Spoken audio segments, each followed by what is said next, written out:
الفيلم الخامس هو The Green Mile لا ليني فيرت من إخراج فرانك دارابونت في 1999، واللي هو أدابتاسيون لرواية الكاتب ستيفن كينغ اللي كتحمل نفس العنوان، واللي خرجت في 6 الأجزاء ابتداء من سنة 1996.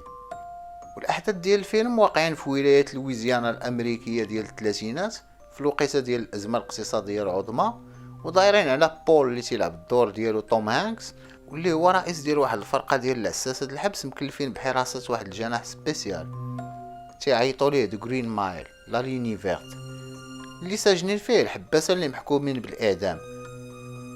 والعساسة تيتعاملوا معاهم بلطف وأدب باش يحافظوا على الهدوء ديالهم في انتظار يوم الإعدام. الايام كدوز في جرين مايل حتى لواحد النهار غادي يجيبوا لهم واحد الحباس فريد من نوعه، جون كوفي، اللي تيلعب الدور ديالو مايكل كلارك دانكن، واللي هو ان افرو امريكان محكوم عليه بالاعدام بسبب واحد الجريمه شنعاء. جون كوفي طوير وعامر وصحيح، ولكن نية وظريف وتيخاف في الظلام. فرانك والزملاء ديالو غادي يحيروا في الامر ديالو ملي غادي يتعرفوا عليه اكثر، وملي غادي يكتشفوا بلي عنده واحد لو دون سبيسيال، واحد الهبه عجيبه يقدر يعاون بها الناس. وغادي يزيد يعزاز عليهم جون ويوليو شاكين بلا راه هو اللي ارتكب ديك الجريمه. واحد الوقيته غادي يتزاد عليهم واحد الحباش جديد، ويليام الملقب بوايلد بيل، واحد وجه المشاكل تيحماق على روينه.